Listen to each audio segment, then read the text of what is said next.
Hello friend, मेरे YouTube channel best मैथर में आप सभी का स्वागत है। आज की इस वीडियो में हम क्लास 9th का चैप्टर नंबर जो हमारा 11 है उसके एक्सरसाइज 11.3 के क्वेश्चन नंबर 9 यानी कि लास्ट क्वेश्चन को समझेंगे। ठीक है, तो चलिए देखते हैं इसमें क्या कहा गया है।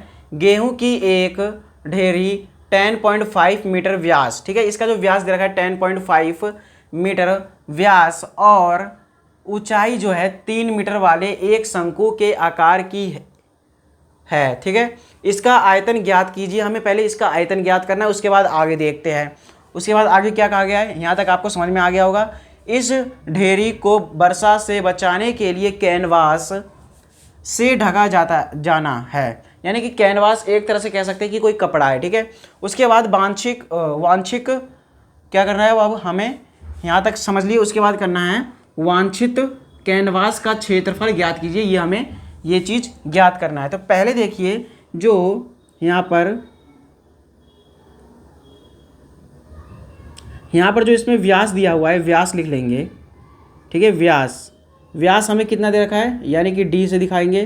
तो व्यास हमें दे रखा है 10.5 मीटर। ठीक है, मीटर दे रखा है तो मीटर लिख देंगे। उसके बाद यहाँ से त्रिज्या निकाल लेंगे, त्रिज्या d/2 होता है।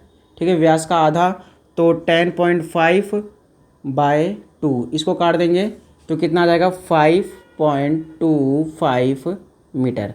ये हमारा आ गया इसका व्यास। जब हमारे पास व्यास आ गया तो हमसे क्या कहा गया, इसका आयतन ज्ञात करने के लिए, जो कि हमारा शंकु के आकार का है और इसकी जो ऊंचाई दे रखा है, कितना दे रखा है, यानी कि एच कितना है इसमें 3 मीटर। ठीक है, इस तरह से हमें कहा गया है। यानी कि यदि हम इसका डायग्राम बनाएं तो ये कुछ इस प्रकार का बनेगा। ठीक है, ये हमारा कुछ इस प्रकार का बनेगा। ठीक है, जिसमें इसकी त्रिज्या जो हो गई, इसमें जो इसकी ऊंचाई है, ऊंचाई कितना है 3 मीटर, और इस तरह से जो इसका, ये हमारा केंद्र है इसका, और इस तरह से जो इसका हमारा त्रिज्या है, त्रिज्या कितना है 5.25। अब मीटर में तो मीटर लिख देंगे। ठीक है, इस तरह से ये हमारा बन जाएगा। अब देखिए हमें इसका आयतन निकालना है, तो लिखेंगे यहाँ पर इसका आयतन निकाल देंगे, जो हमें कहा है आयतन ज्ञात करने के लिए आयतन। तो ये हमारा एक शंकु के आकार का है, तो क्या होता है इसका formula 1/3 pi r square h. ठीक है, ये इसका फॉर्मूला होता है। तो 1/3 पाई का मान नहीं दिया हुआ है तो 22/7 रख देंगे, और आर हमने निकाला 5.25 इंटू 5.25। उसके बाद एच हमारा दिया है 3। ठीक है, इस तरह से अब जो कट रहा है उसको काट देंगे, 3 से 3 कट गया, पॉइंट हटाएंगे 100 लिख देंगे। यहाँ पर पॉइंट हटाएंगे, यहाँ पर पॉइंट का 1 लिखे, 2 संख्या है तो 2 जीरो। ठीक है, इस तरह से। अब देखिए क्या ये हमारा 7 से कट जाएगा, देखते हैं। तो 7 से कट जाएगा, 7 सते 49 और 3 यानी कि 75 बार में ये कट गया।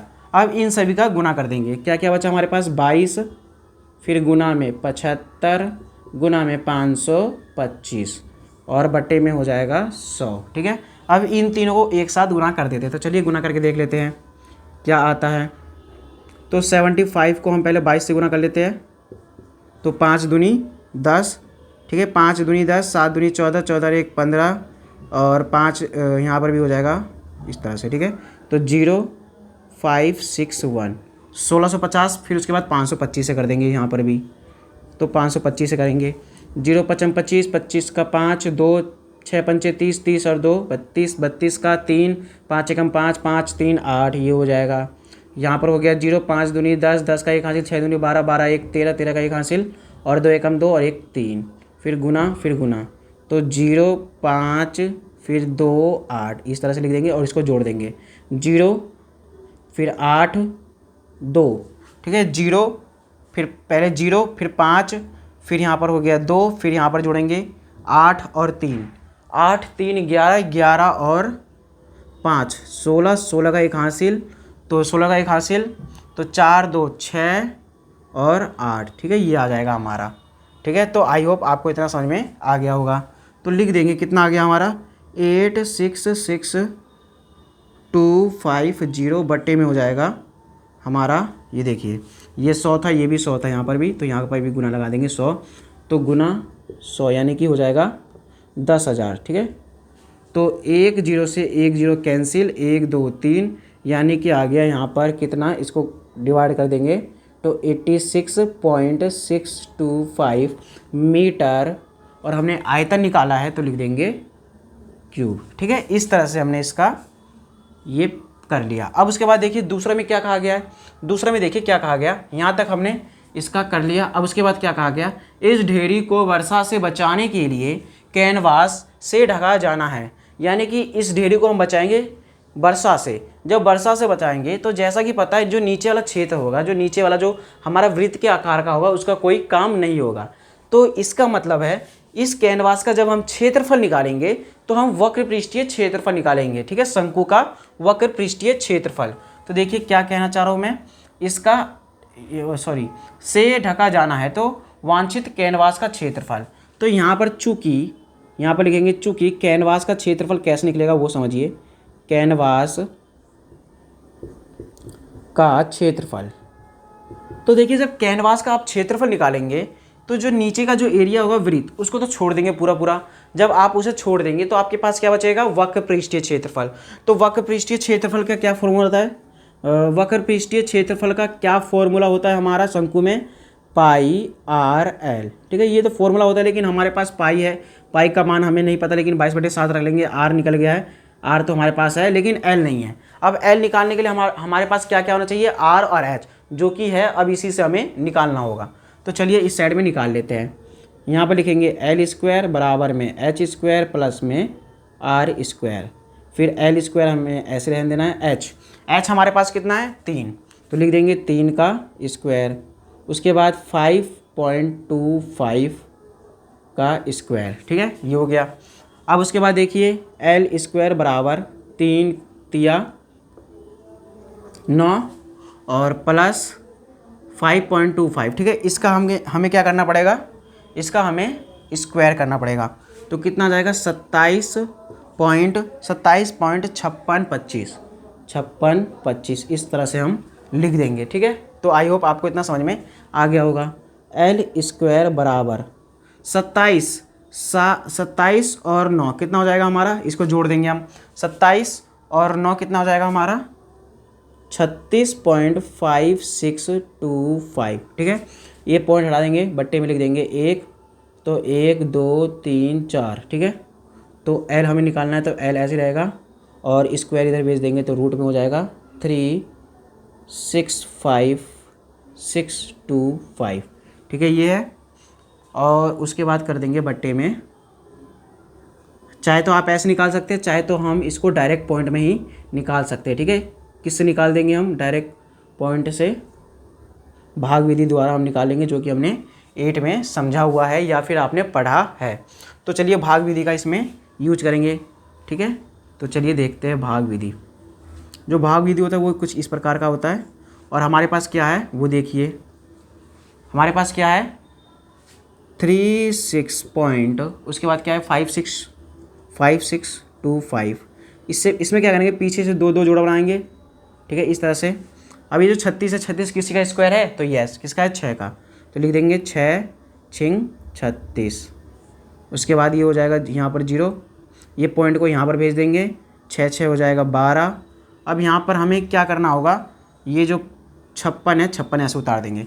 क्या 12 में यहाँ पर एक ऐसी संख्या लेंगे जो स्क्वायर भी हो और यहाँ पर हमारा 56 आना चाहिए, तो ऐसा नहीं हो सकता। क्यों, यदि 1 लेंगे और यहाँ पर भी 1 लेंगे तो 121 से ज़्यादा हो जाएगा। तो यहाँ पर लेना पड़ेगा 0, तो यहाँ पर भी हो जाएगा 0, यानी कि 0 0 0 हो जाएगा। तो कितना हो गया, 56 और इसको 120 है, हम ऐसे ले लेंगे। अब यहाँ पर हमें क्या चाहिए और यहाँ पर क्या चाहिए, जो हमारा इस तरह से आ जाए। तो चलिए 4 लेके देखते हैं पहले, क्या पता 4 से हो जाए। तो लिखेंगे 120 और यहाँ पे मतलब कि 1 2 0 4 और फिर 4 से गुणा कर देंगे। 4 चौक 16, 4 दूनी 8 और 4 एकम 4। ठीक है, ये हो जाएगा 4816 है, 4816 यहाँ पे घटा देंगे, जो आएगा लिख देंगे। ठीक है, और उसके बाद हमने किससे किया, 4 और 4, यानी कि 6.04। ठीक है, ये लगभग में है, तो हम क्या करेंगे, लगभग में हम क्या ले सकते हैं कि 6.05 ये हम लिख सकते हैं लगभग के अंदर, और मीटर में तो मीटर लिख देंगे। इस तरह से हमने क्या निकाल लिया, यहाँ पर एल निकाल लिया। आई होप आपको इतना समझ में आ गया होगा। उसके बाद देखिए पाई का मान 22/7, आर हमारे पास कितना है, आर हमारे पास कितना है, आर देखेंगे हम यहाँ पर 5.25 इंटू में, और जो हमने एल निकाला क्या निकाला है 6.05, ठीक है। इस तरह से निकाला, पॉइंट हटाएंगे बट्टे में लगा देंगे 100, इस पॉइंट को भी हटाएंगे बट्टे में लगा देंगे 1 फिर 2 0 100, ठीक है। अब देखिए क्या करेंगे, 7 से कट जाएगा ये, 7 7 49 और 3 35, ठीक है, ये हो गया। अब इन सभी को गुना कर देंगे। 22 को पहले हम 75 से करेंगे, ठीक है, 22 को पहले हम 75 से करेंगे, तो चलिए कर लेते हैं। 22 को 75 से गुना कर देंगे, यानी कि 75 को करेंगे 22 से, 5 दूनी 10, 7 दूनी 14, 14 और 1 15, यहाँ पर हो गया 150, 0561 1650, तो यानी कि यहाँ पर कितना आ गया 1650 गुना। अब उसके बाद किससे करेंगे हम 605 से कर देंगे, ठीक है, और बट्टे में कितना हो जाएगा, इसको इससे करेंगे तो 10,000। तो चलिए कर लेते हैं, क्या है हमारा 1650, इसमें कर देंगे 605 से गुना, ठीक है। तो 0 0 पचम 0 हो गया, 5 पचम 25, 25 का 2, 6 पंचे 30, 30 और 2 32, 32 का 3 और 5 एकम 5 और 3 8, ठीक है, सही है। 0 पचम 25 का और फिर 32, 32 3 और 5, ठीक है। 0 0 0 0, उसके बाद गुना गुना। अब उसके बाद 6 से करेंगे, यहाँ पर हो जाएगा 0, 6 पंचे 30, 30 का हो जाएगा 3, 6 छिंग 36, 36 और 3 39, 39 और यहाँ पर हो गया 3, 6 कम 6, 6 और 3 9, ठीक है, ये हो जाएगा। तो 05289, तो आ गया कितना 99 99 8250 और बट्टे में हो जाएगा 1 2 3 4 हज़ार, ठीक है, 10,000। तो 1 0 से 1 0 कट गया, 1 2 3 1 2 3, यानी कि कितना आ गया 99.825। और ये मीटर हमने क्या निकाला, इसमें क्षेत्रफल निकाला है ना, तो मीटर स्क्वायर। तो इस तरह से जो क्वेश्चन नंबर हमारा इसमें 9 था उसका सॉल्यूशन कंप्लीट हुआ। तो आई होप इसी के साथ क्वेश्चन नंबर हमारा 9 कंप्लीट हुआ और इस एक्सरसाइज का सॉल्यूशन कंप्लीट हो गया, यानी कि ये हमारा हो गया कंप्लीट। अब हमारे पास बचा है एक्सरसाइज 11.4 जो कि लास्ट एक्सरसाइज है। अब मिलेंगे नेक्स्ट वीडियो में, जब तक के लिए धन्यवाद।